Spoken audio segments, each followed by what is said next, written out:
Airline staff harass black woman. 6 minutes later, she cancels their biggest contract. Imagine walking into a luxurious airport lounge, expecting comfort and respect, only to be met with stares, whispers, and humiliation. A black woman, poised and successful, finds herself the target of unwarranted judgment from the very staff meant to serve her. What they didn't know. In just 6 minutes, she would turn their world upside down. How did it all unfold? Stay tuned. This story is one you won't forget. Before we dive in, let us know in the comments where you're watching from. We'd love to hear from you. If you enjoy heartwarming stories of courage and justice, don't forget to hit that like button, share this video, and subscribe for more incredible tales. Your support means the world and helps us reach even more people with these powerful stories. Now, let's jump right in. The hum of the airport lounge was like a quiet storm, an undercurrent of murmured conversations, the clink of glassware, and the faint buzz of announcements from distant speakers. Jasmine Carter stepped through the sleek glass doors, her heels clicking softly against the polished marble floor. Her tailored navy suit hugged her figure elegantly, exuding confidence and professionalism. She adjusted the strap of her leather briefcase and surveyed the room with calm eyes. The air was crisp, and the lighting felt deliberately extravagant, casting a soft glow on the silver accents scattered throughout the lounge. Yet, amidst this engineered luxury, Jasmine felt the subtle weight of unwelcome eyes. She was used to this. A young man in a pressed uniform approached her with a clipboard in hand. He offered her a polite smile, though his eyes betrayed a flicker of hesitation. "Good afternoon, ma'am," he began, his tone carefully neutral. "May I see your boarding pass and membership card?" Jasmine reached into her briefcase and produced the documents with a practiced grace. "Here you go," she said evenly, offering him a warm smile. The young man's smile faltered as he glanced at the card, his brow furrowing slightly. One moment, please." He disappeared behind the counter, leaving Jasmine standing in the middle of the lounge, her presence now a subject of quiet whispers. She didn't need to hear the words to know what was being said. A woman in a red blazer emerged from behind the counter moments later. Her name tag read, Heather. With her perfectly coiffed hair and sharp, critical gaze, she had the air of someone who relished authority, no matter how small. "Miss Carter, is it?" Heather asked, her voice dripping with condescension. She held up Jasmine's membership card as though it were a counterfeit bill. "Are you aware this is a priority lounge?" Jasmine's smile didn't waver, though her grip on the briefcase tightened. "Yes, I am. I've been a priority member for over 5 years." Heather's lips pressed into a thin line. She glanced at the card again, then at Jasmine, her eyes narrowing. "I'm afraid I'll need further verification. We've had issues with unauthorized use of these cards recently." The insinuation was clear. "Unauthorized use?" Jasmine repeated, her voice steady but firm. She took a step closer, her presence commanding despite the polite veneer. "If you're suggesting this card doesn't belong to me, I assure you it does." Heather didn't flinch. Instead, she smirked, a subtle but deliberate act. "I'll just need to run it through our system. Procedure, you understand." Jasmine's jaw tightened, but she nodded. "Of course. Take your time." Heather disappeared again, leaving Jasmine standing under the weight of judgmental glances. She could feel the unspoken questions hanging in the air. What's she doing here? How could she afford this? A couple seated nearby exchanged whispers, their eyes darting toward her and then away. Jasmine straightened her shoulders, refusing to let the murmurs chip away at her composure. Minutes passed. Heather returned, her expression smug. "Well, Miss Carter," she began, drawing out the words, "it appears everything checks out. However, I must remind you that priority members are expected to adhere to a certain standard of decorum while in the lounge." Jasmine's eyes narrowed ever so slightly. And what standard would that be? Heather tilted her head, her smile widening. "Let's just say we expect a level of refinement that reflects the exclusivity of this space." The message was clear, the insult wrapped in a veneer of professionalism. Jasmine didn't take the bait. Instead, she took a slow, deliberate breath and offered a smile that didn't reach her eyes. "Thank you for the clarification," she said coolly. Heather blinked, as though surprised by the lack of anger. She opened her mouth to say something else, but Jasmine had already turned away, making her way to a seat near the corner of the lounge. She set her briefcase down and pulled out her phone. Her fingers hovered over the screen as she considered her options. This wasn't the first time she'd faced such treatment, but it was one of the more blatant instances. A quiet resolve settled over her. She tapped on a contact and brought the phone to her ear. "This is Jasmine Carter," she said softly, her voice calm but carrying an edge of steel. "We need to talk about the contract with Skyline Air. There's been an incident."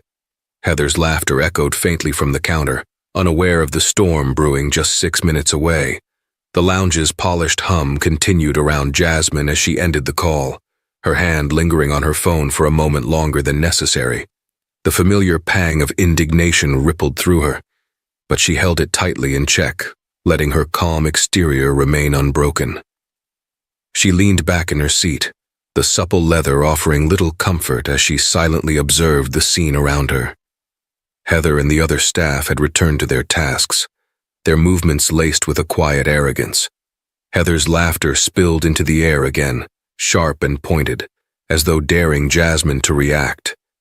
The other staff, emboldened by Heather's presence, shared quick, conspiratorial glances that spoke louder than words. Jasmine caught the tail end of a remark from one of them, a younger man with a clipped accent who muttered, "She probably saved for months just to walk in here." The others chuckled, their mirth just audible enough to reach her. "Do they really think this is okay?" Jasmine wondered, her fingers brushing the sleek material of her briefcase. The weight of her company's success rested in that briefcase. Proposals, contracts, partnerships that had taken years of hard work and resilience to forge. She thought of the hours spent proving herself in boardrooms filled with dismissive stares, of the silent battles fought and won. This moment was just another test, one she wouldn't fail. Her phone buzzed lightly against the table, interrupting her thoughts. The name on the screen read Anderson Quinn, her company's chief operating officer. Jasmine swiped to answer, her voice steady. "Jasmine," Anderson's deep, authoritative voice filled the line. "I got your message. What's going on?" She glanced toward the counter where Heather now stood, leaning casually against it with a self-satisfied air.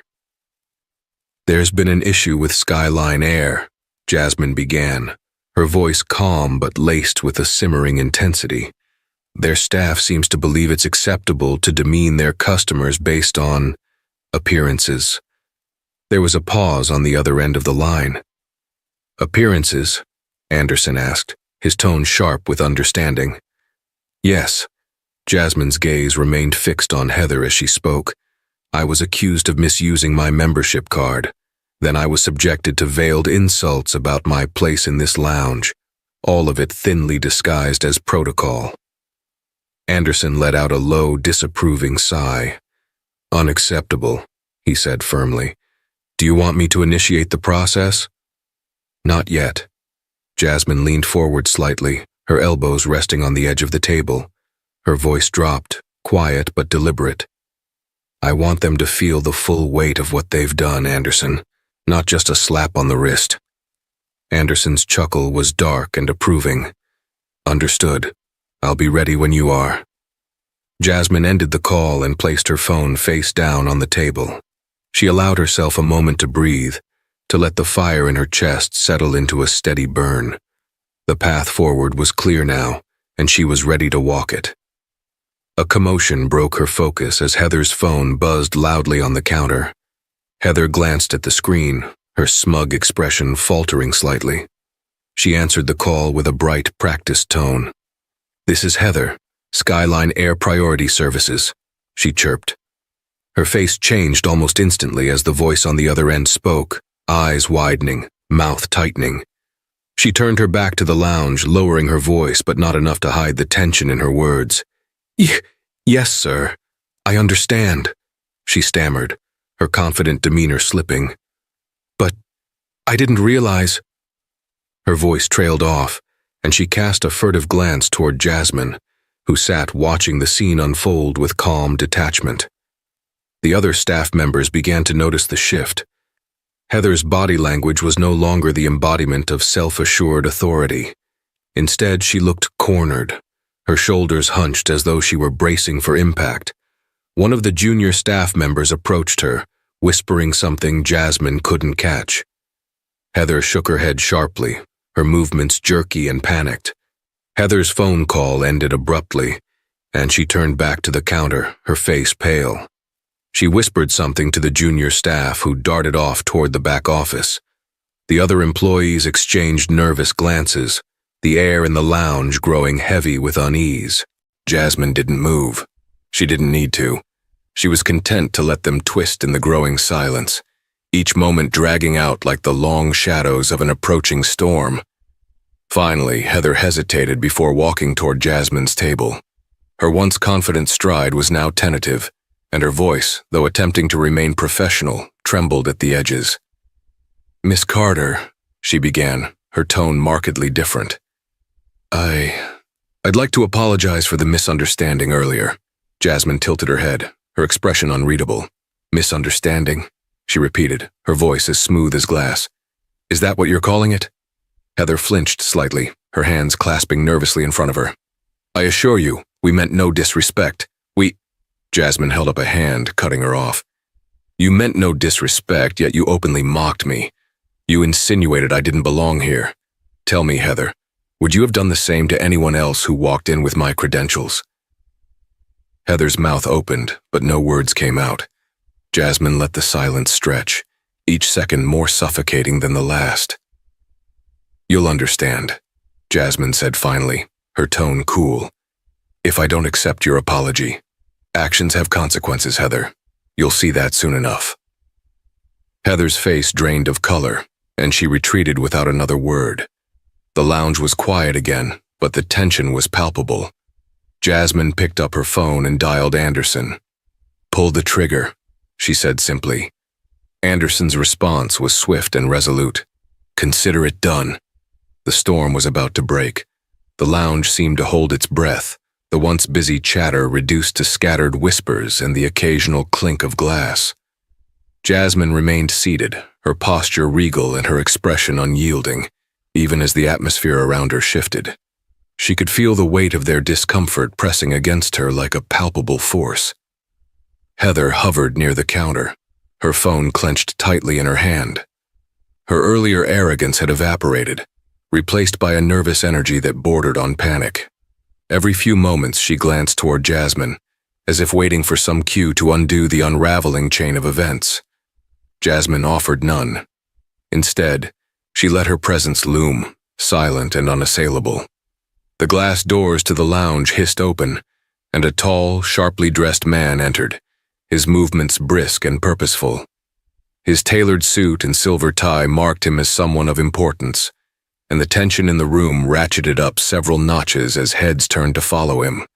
It was Edward Langston, Skyline Air's regional director, a man known for his no-nonsense demeanor and his unflinching approach to discipline. Heather's eyes widened as she caught sight of him. Her lips moved silently as though forming a prayer, but no sound escaped. Edward scanned the room briefly before his eyes landed on Jasmine. His expression softened ever so slightly, though the steel in his posture remained. He approached her table with measured steps. "Miss Carter," he greeted, his voice smooth but tinged with unease. "I'm Edward Langston.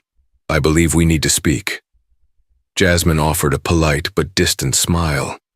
"Indeed, Mr. Langston. Please, have a seat." She gestured to the chair across from her, and he obeyed without hesitation, his movements careful, as though navigating a minefield. Edward folded his hands on the table, his posture deferential. "First, let me extend my deepest apologies for the treatment you've received here today. It is unacceptable, and I assure you, it does not reflect the values of Skyline Air." Jasmine raised a brow, her expression unreadable. "And yet, it happened," she replied evenly. Not just once, but repeatedly. This wasn't an isolated incident, Mr. Langston. It was a culture, one your staff seemed quite comfortable perpetuating.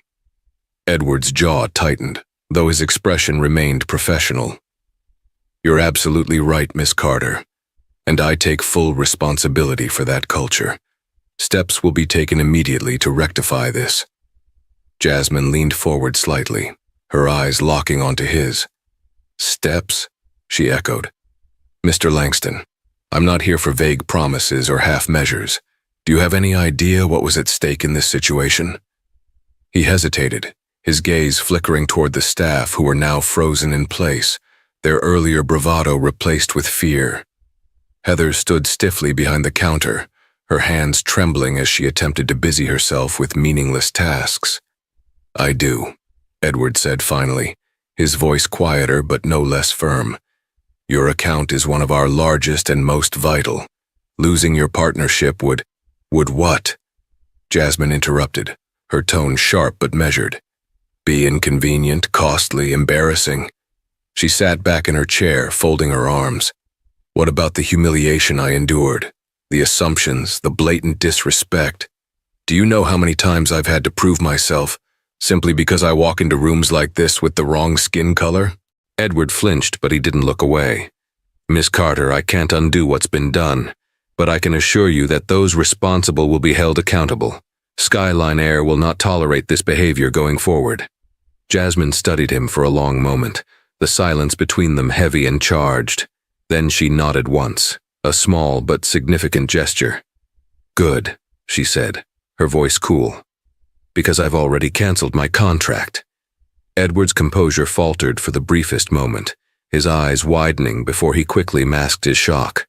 Miss Carter, he began, leaning forward slightly. Please reconsider, There's nothing to reconsider, Jasmine interrupted, her tone leaving no room for argument.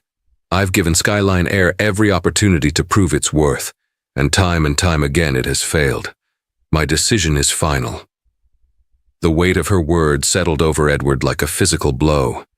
He leaned back in his chair, his shoulders sagging slightly. I understand, he said quietly. But please know that we will do everything in our power to earn back your trust. Jasmine didn't respond immediately. Instead, she picked up her phone and tapped the screen, her movements deliberate. She spoke without looking at him. I hope you do, Mr. Langston. For the sake of your other customers, if nothing else. As Edward rose to leave, he turned toward the staff. His gaze swept over them, cold and unyielding, before settling on Heather. She froze under his scrutiny, her face pale. Heather, he said, his voice like ice. A word. Now. Heather followed him out of the lounge, her steps faltering. The rest of the staff exchanged uneasy glances, their earlier camaraderie fractured under the weight of their collective guilt.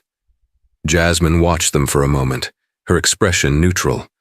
Then she rose from her seat, collected her briefcase and walked toward the exit. Her steps were unhurried, her heels clicking softly against the marble floor. The glass doors hissed open as she stepped through, and for a moment the lounge was silent once more.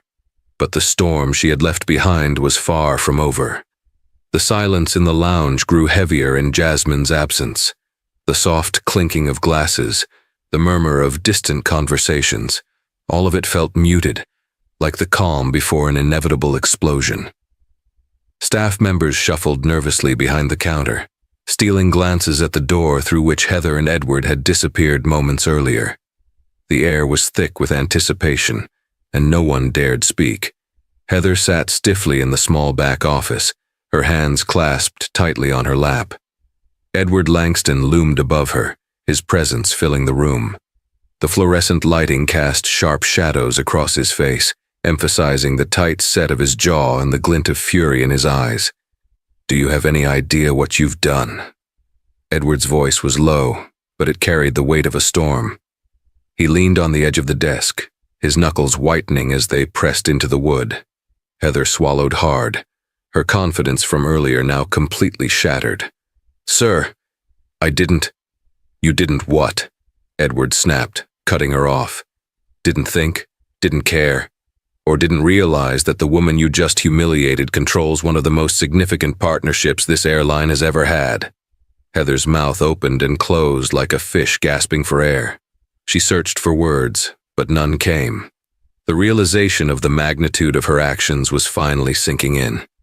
"This isn't just about losing a contract," Edward continued, his voice growing colder. "This is about the reputation of this airline. Do you know how quickly news of something like this can spread? Do you understand the damage this could cause?"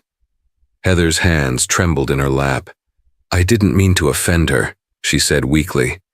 It was a misunderstanding." Edward straightened, his eyes narrowing. "A misunderstanding? You think mocking a paying customer, questioning their legitimacy, and openly laughing at them is a misunderstanding? No, Heather, this was prejudice. Plain and simple." Heather flinched at the word. Her carefully constructed defenses crumbled under the weight of his accusations. "I didn't mean for it to come across that way," she murmured, tears pooling in her eyes. Edward's gaze remained unyielding. "Intent doesn't matter. Impact does. And the impact of your actions has just cost this airline millions." While Heather faced Edward's wrath behind closed doors, the remaining staff were left to stew in the lounge. The junior employees exchanged nervous whispers, their earlier camaraderie dissolving into a storm of blame and fear. "Do you think she'll lose her job?" one of them muttered, his voice barely above a whisper. "She has to," another replied. "Did you see the look on Langston's face? He's furious." "What about us?" a young woman asked, her voice shaking. "We didn't stop her. Does that make us just as guilty?" The question hung in the air unanswered. They all knew the truth, even if no one wanted to say it aloud. Unbeknownst to the staff, Jasmine had not left the airport entirely. Instead, she had relocated to a quieter area, where she watched the unfolding chaos from a distance. She sat by a large window overlooking the runway, her reflection staring back at her against the backdrop of taxiing planes. Her phone buzzed softly and she glanced at the screen. A text from Anderson. "The termination process is underway. I've secured a meeting with our new partner tomorrow." Jasmine allowed herself a small smile. The new partner was an airline known for its progressive policies and customer-first approach, an airline she was confident would uphold the standards Skyline had failed to meet. But her satisfaction was not without its bitterness. The sting of Heather's words and the laughter of the staff still lingered. It wasn't just about the contract or the money. It was about the principle, the countless times she and others like her had been dismissed, belittled, or underestimated. She took a deep breath, steadying herself. This was a victory, but it was one hard-fought and costly, and it was one she would not let go to waste. Within hours, the repercussions began to ripple outward. News of the incident had reached social media, despite Jasmine's intention to keep the matter private. A passenger in the lounge had recorded a snippet of the staff's mocking remarks and uploaded it with the caption, "Priority Lounge or Priority Prejudice. Watch how Skyline treats its customers." The video spread quickly, drawing outrage from viewers across the globe. Skyline's public relations team scrambled to contain the damage, issuing a carefully worded apology that did little to quell the storm. By the time Edward re-entered the lounge, his face was set in stone. He gestured for the remaining staff to gather near the counter, his voice sharp and commanding. "I want every one of you to listen very carefully," he began, his tone brooking no argument. "What happened here today was unacceptable. There is no room for this kind of behavior in our company, and I will not tolerate it." The staff exchanged uneasy glances, their earlier confidence completely eroded. Heather trailed behind him, her face pale and her shoulders slumped. "Effective immediately," Edward continued, "Heather is no longer employed by Skyline Air. She has been terminated for gross misconduct." Heather let out a small, choked sound, but Edward didn't so much as glance at her. He turned his attention back to the group. "As for the rest of you," he said, his voice lowering dangerously, "consider this your only warning. If I hear so much as a whisper of behavior like this again, you'll be joining her." The staff nodded mutely, their faces etched with fear and shame. From her vantage point, Jasmine watched the scene unfold with quiet satisfaction. She gathered her things and made her way toward the exit, her steps slow and deliberate. As she passed the lounge, she caught Edward's eye through the glass doors. He hesitated for a moment, then gave her a small, respectful nod. Jasmine didn't stop. She didn't need to. Her point had been made, her justice delivered. As she stepped into the cool evening air outside the airport, she felt a sense of calm wash over her. The storm was over, and she had weathered it with her dignity intact. But for Skyline Air, the fallout was only just beginning. The car ride from the airport was silent except for the soft hum of the engine. Jasmine sat in the back seat of the sleek black sedan, her head resting lightly against the window as the city lights blurred into streaks of gold and white. Her driver, a stoic older man named Samuel, had worked for her for years and knew when to offer a word and when to let her be. Tonight, silence was her comfort. She exhaled slowly, her breath fogging the cool glass. The evening had taken a toll on her, a reminder of battles fought long ago and the scars they left behind. The words, the stares, the laughter, they clung to her like smoke, acrid and suffocating. Yet, there was no room for self-pity. Jasmine Carter had built her life on resilience, turning moments like these into the foundation of her success. But tonight, the weight felt heavier than usual. Her phone buzzed in her lap, pulling her from her thoughts. She hesitated before glancing at the screen. Anderson Quinn again. "Good evening, Anderson," she answered, her tone neutral. "Jasmine," he began, his voice steady but tinged with concern. "I just got word that the video's gone viral. It's everywhere. News outlets, social media, even a few international networks. People are furious with Skyline." Jasmine closed her eyes briefly. She had expected fallout, but not at this magnitude, not so quickly. "Let them handle it," she said softly. "It's their mess to clean up." There was a pause on the other end of the line. "You're sure you don't want to make a statement? People are calling you a hero, Jasmine. They're waiting to hear from you." She opened her eyes, staring out at the cityscape beyond the window. "I didn't do this to be a hero, Anderson. I did it because it was right. That's enough." Anderson sighed, but there was no disagreement in his voice. "Understood. The new partner's ready for tomorrow. They're eager to finalize things." Jasmine smiled faintly. "Good. Let's make sure we're not putting ourselves in another situation like this one." "We won't," he assured her. "Rest well, Jasmine. You've earned it." She ended the call and set the phone aside, her gaze drifting back to the lights. As the car approached her townhouse, Jasmine's thoughts slipped into the past, unbidden and vivid. She remembered her first experience with prejudice. She had been 10, standing in line at a toy store with her mother. A man behind them had grumbled something about their kind always holding up the line. Her mother had stiffened but said nothing, her fingers tightening around Jasmine's shoulder as they stepped forward. Later, in the car, Jasmine had asked why the man was angry. Her mother had looked at her with weary eyes and simply said, "Sometimes people see the color of your skin before they see you, but that doesn't mean you let them define who you are." That lesson had shaped Jasmine's life, becoming both a burden and a source of strength. Tonight, it echoed in her mind, the weight of her mother's words grounding her.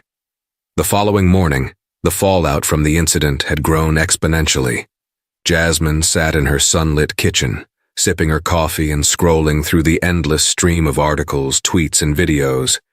Airline scandal. Priority lounge prejudice sparks outrage. Black businesswoman stands up to discrimination. A viral moment of justice. Skyline Air faces backlash after racist incident in lounge. Her name was trending across platforms, accompanied by hashtags like #JusticeForJasmine and #SkylineScandal. The footage from the lounge had been dissected and analyzed, with viewers condemning not only Heather, but the airline's entire culture. A knock at the door interrupted her scrolling. She set her phone down and crossed the room, opening the door to reveal Samuel, holding a crisp envelope. "This was just delivered, ma'am," he said, handing it to her. Jasmine took the envelope, her brow furrowing at the embossed Skyline logo on the corner. She thanked Samuel and closed the door, walking back to the kitchen. She opened the envelope carefully, pulling out a single sheet of heavy paper. It was a letter from Skyline's CEO. Dear Miss Carter, on behalf of Skyline Air, I want to extend my sincerest apologies for the unacceptable treatment you endured in our lounge. I am deeply ashamed that our staff acted in a manner so antithetical to our values of respect, inclusion, and excellence. The individuals responsible have been terminated, and we are implementing mandatory training across all levels of our organization to ensure this never happens again. Furthermore, we would like to offer you lifetime priority membership as a gesture of our regret. Please know that your experience has become a catalyst for meaningful change within our company. If there is anything further we can do to make amends, do not hesitate to reach out. With deepest apologies, Elliot Greer, CEO, Skyline Air. Jasmine stared at the letter, her emotions a complex tangle of vindication, frustration, and exhaustion. A lifetime membership? Was that supposed to erase the sting of Heather's words, the laughter that had echoed through the lounge? She folded the letter neatly and placed it on the counter. Actions spoke louder than words, and she had already set her own course of action in motion. Later that afternoon, Jasmine sat in a sleek conference room with representatives from her new airline partner. The mood was light but professional, the air filled with optimism. "We're thrilled to have you on board, Miss Carter," the CEO said, extending a hand. "Your values align perfectly with ours, and we're committed to ensuring every passenger is treated with the dignity and respect they deserve." Jasmine shook his hand, her smile genuine. "Thank you. I'm looking forward to a partnership built on integrity and mutual respect." As the meeting concluded, Jasmine felt a sense of closure settle over her. The wounds from the previous day had not fully healed, but they had given way to something stronger, a renewed determination to fight for justice, not just for herself, but for everyone who had ever been underestimated, dismissed, or belittled. Justice was not a single moment, it was a process, and Jasmine Carter was ready to see it through. The evening sun cast a golden hue over the city as Jasmine walked through her townhouse, her heels clicking softly against the hardwood floors. The house, though filled with modern elegance, felt unusually quiet. She paused by the large window overlooking the city skyline, her reflection blending with the fading sunlight. In her hand, she held the letter from Skyline Air's CEO, its words lingering in her mind. The apology had been formal, contrite even, but it felt hollow.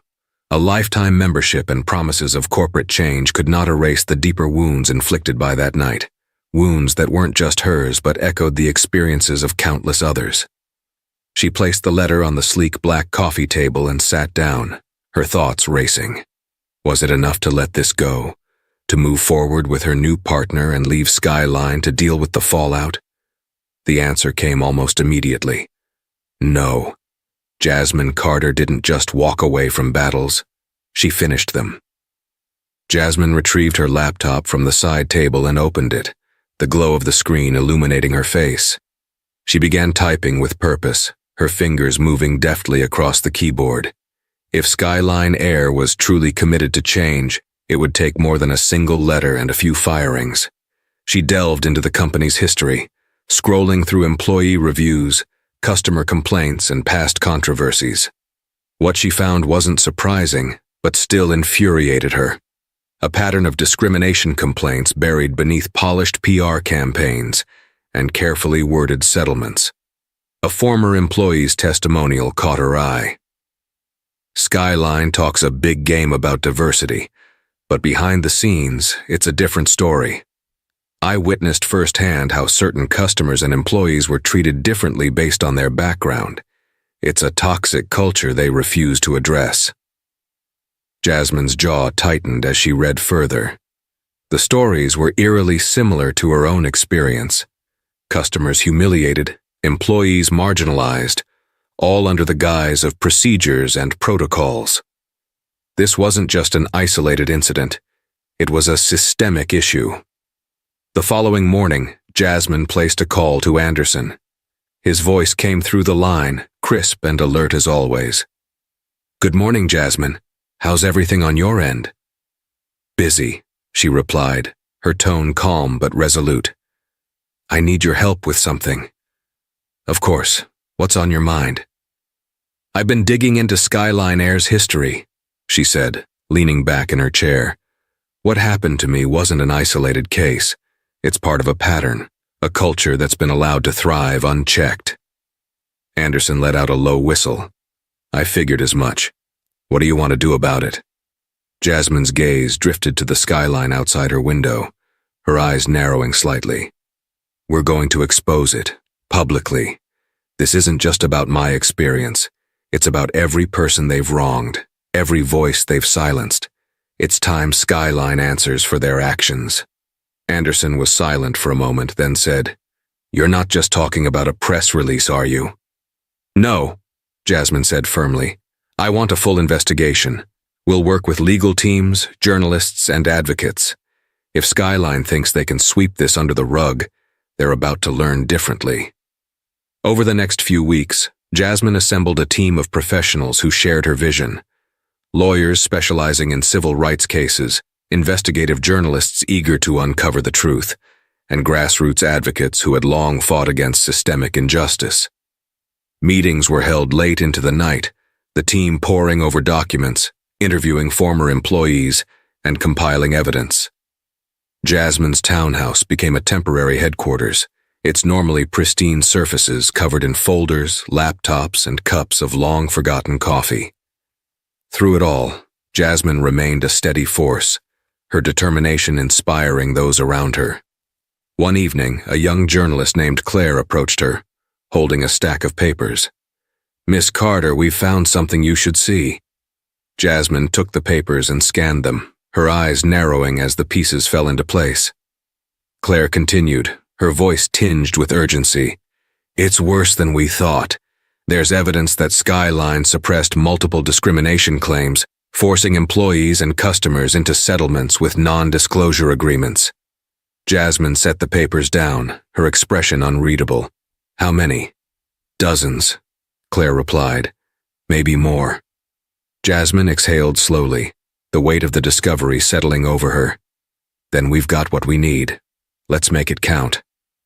The exposé broke on a quiet Wednesday morning. Major news outlets published the findings simultaneously, their headlines bold and unflinching. Skyline Air's hidden scandals, a culture of discrimination exposed. Whistleblowers speak out, decades of racism and inequality at Skyline Air.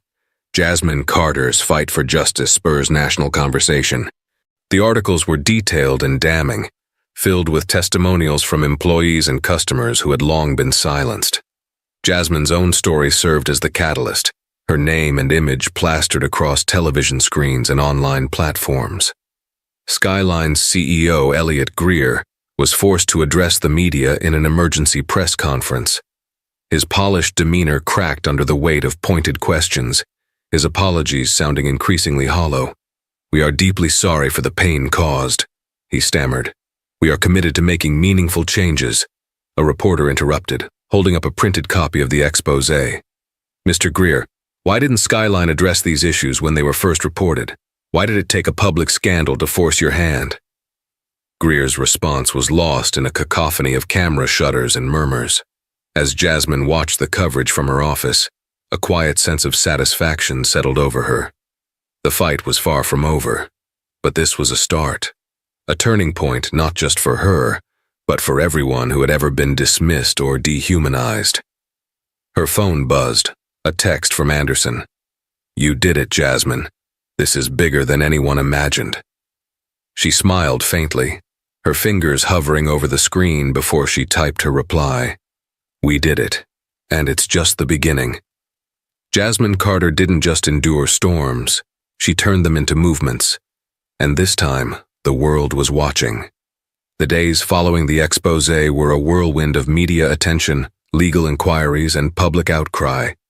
Skyline Air's headquarters became a focal point for protests, with demonstrators holding signs that read, "Accountability now," and "Justice for all."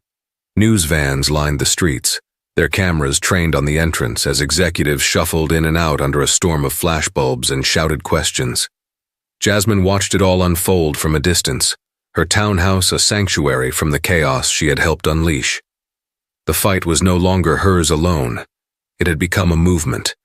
But even in victory, Jasmine couldn't shake the lingering weight of the battle. As she stood in her living room, gazing out at the city below, the quiet felt more oppressive than comforting. Her reflection in the window stared back at her, a reminder of the toll this had taken. She thought of the faces she had met during the investigation, employees who had risked everything to speak out, customers who had finally found the courage to share their stories. Each one carried their own scars, their own burdens. Jasmine had become their voice, but the responsibility was heavy. The doorbell's chime broke the silence, its tone sharp against the quiet. Jasmine turned, her heels clicking softly as she approached the door. She wasn't expecting anyone, and Samuel had already left for the evening. Opening the door, she found a familiar figure standing on her doorstep. It was Claire, the young journalist who had unearthed the damning documents. Her auburn hair was slightly disheveled, and her hands clutched a manila folder. "Claire," Jasmine said, her surprise evident. "What brings you here?"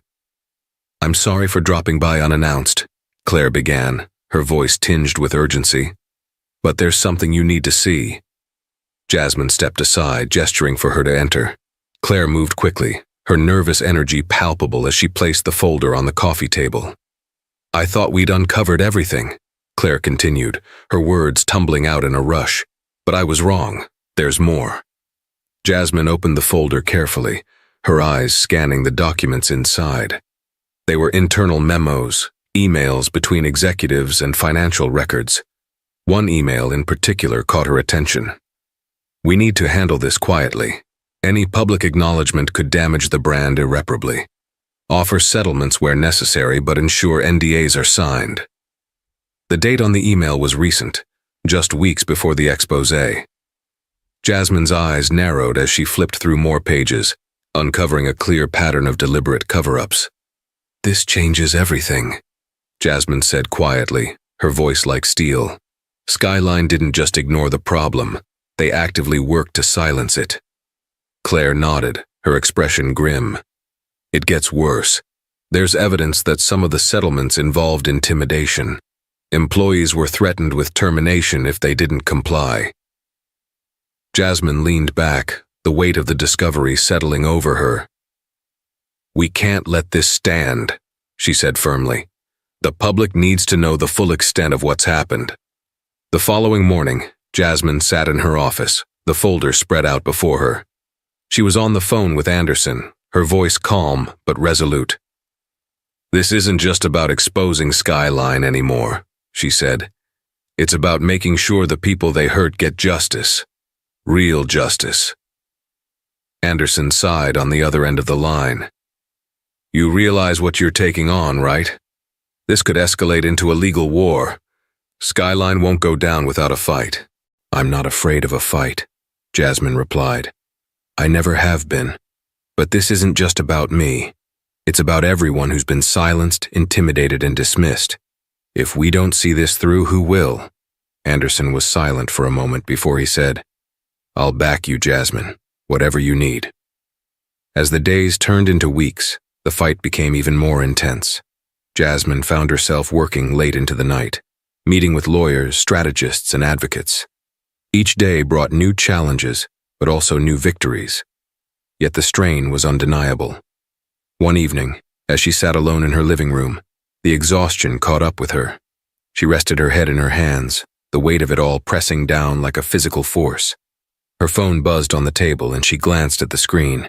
It was a message from her mother's old friend, a woman who had been like an aunt to her growing up. "Proud of you, Jasmine. Your mother would be too. Stay strong." Jasmine felt a lump rise in her throat. Her mother's words from years ago echoed in her mind. Never let them define who you are. She sat up straighter, her resolve hardening. The fight wasn't over, but she would see it through. The next phase of the battle unfolded in courtrooms and boardrooms, with Jasmine leading the charge. The new evidence Claire had uncovered became a turning point, forcing Skyline to confront not just public scrutiny, but also legal consequences. Employees who had been silenced came forward in droves, their voices finally heard. Customers shared their stories, each one adding to the growing tide of accountability. Through it all, Jasmine remained a steady presence, a symbol of resilience and justice. She wasn't just fighting for herself anymore. She was fighting for everyone who had ever been told they didn't belong. Months later, as the dust began to settle, Jasmine found herself standing before a crowd at a press conference. The settlement with Skyline had been finalized, including reparations for those who had been wronged and sweeping reforms within the company. Jasmine spoke with quiet power, her words carrying the weight of the journey she had taken. "This isn't just about one company or one incident," she said. "It's about the choices we make every day to stand up for what's right, to demand better, not just for ourselves, but for everyone." The crowd erupted into applause, but Jasmine's expression remained thoughtful. This was a victory, but it was only the beginning of the change she hoped to see in the world. As she stepped away from the podium, she felt a sense of peace for the first time in months. The fight had been long and grueling, but it had been worth it. Jasmine Carter had turned a moment of injustice into a movement for change, and she wasn't done yet. The weeks after the settlement with Skyline Air passed with a strange stillness. The protests had faded, and the media's focus had shifted to other scandals, but the ripples of Jasmine's actions continued to spread. The airline remained in the spotlight, its restructuring efforts scrutinized by both the public and its shareholders. Skyline's promises of change were plastered across press releases, but Jasmine knew better than to take them at face value. Change, she understood, wasn't a moment, it was a process, and it required constant vigilance. For Jasmine, life had returned to its steady rhythm, or at least as steady as it could be after the storm she had weathered. She found herself buried in work for her logistics firm, her days filled with meetings, strategic planning, and the occasional glance at the ongoing developments within Skyline. Yet, as much as she tried to move forward, a nagging feeling remained. The battle she had fought had been necessary and impactful, but it was only a symptom of a much larger problem. The injustice she had faced wasn't unique to Skyline. It was embedded in systems far beyond one corporation. One crisp autumn morning, Jasmine found herself seated in a towering glass-walled office overlooking the city. Across from her was a group of executives from various industries, leaders of corporations, heads of nonprofits, and prominent advocates for social justice. They had asked for this meeting, and now she was here, curious to hear what they had to say. "Miss Carter," began an older man with salt and pepper hair, his tone respectful. "Your actions against Skyline have done more than hold a company accountable. They've inspired a movement. You've given people the courage to speak up and demand better." Jasmine listened quietly, her hands folded neatly in her lap. "But inspiration isn't enough," the man continued. "We need action, real systemic change, and we believe you're the right person to lead the charge." He slid a folder across the table. Jasmine opened it, her eyes scanning the contents. Inside were detailed plans for an initiative they had named the Equity Alliance, a coalition designed to tackle systemic discrimination across industries. The initiative would create training programs, audit corporate policies, and provide resources to empower marginalized voices. "It's ambitious," Jasmine said, leaning back in her chair. The man nodded. "It is. But if we want to create lasting change, we need to be bold." Jasmine closed the folder and met his gaze. "I'll do it," she said firmly, "but only if we're fully committed. This can't be a token effort. If I'm going to put my name behind this, it needs to be real, measurable, impactful, and transformative." The room erupted into nods and agreements. Jasmine felt a flicker of excitement, a sense that this was the next step she had been searching for. Over the following months, Jasmine threw herself into the work of building the Equity Alliance. It was a monumental task, but she thrived under the pressure. She surrounded herself with a team of experts, lawyers specializing in civil rights, corporate consultants with a passion for reform, and grassroots advocates who brought first-hand experience to the table. The coalition began by focusing on industries where inequity was most deeply entrenched: hospitality, finance, and retail. They conducted audits, uncovered biases in hiring practices, and worked with leadership teams to rewrite policies from the ground up. Jasmine became the face of the movement, her story a rallying cry for change. She spoke at conferences, participated in panel discussions, and met with CEOs who were ready to take accountability, and those who weren't. "There's no room for half measures," she told a packed audience at a leadership summit. "Change requires discomfort. It requires confronting hard truths and making difficult decisions. But the alternative is perpetuating harm, and that's not an option." Her words were met with a standing ovation. Not everyone welcomed Jasmine's efforts. Some companies resisted change, unwilling to disrupt their status quo. Others made hollow promises, hoping to ride out the storm without taking real action. Jasmine faced criticism from detractors who accused her of being too radical, too uncompromising. Late one night, after a grueling day of meetings and calls, Jasmine sat alone in her office, staring at the city lights outside her window. She was exhausted, the weight of the work pressing down on her shoulders. Her phone buzzed with a message from Claire, the young journalist who had helped uncover Skyline's scandals. "Don't let them wear you down," the text read. "What you're doing matters. People are watching and they're learning from you." Jasmine smiled faintly. The message was a reminder of why she had started this journey: to create a world where people like Claire, like herself, didn't have to fight so hard just to be seen and heard.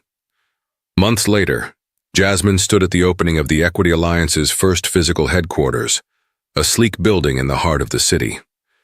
The space had been designed to foster collaboration and innovation, with open workspaces, conference rooms, and a resource center for marginalized employees seeking support. As she cut the ribbon, surrounded by her team and supporters, Jasmine felt a surge of pride. This wasn't just a building. It was a symbol of what could be achieved when people came together to demand better. That evening, Jasmine returned to her townhouse, the glow of the day still warming her heart.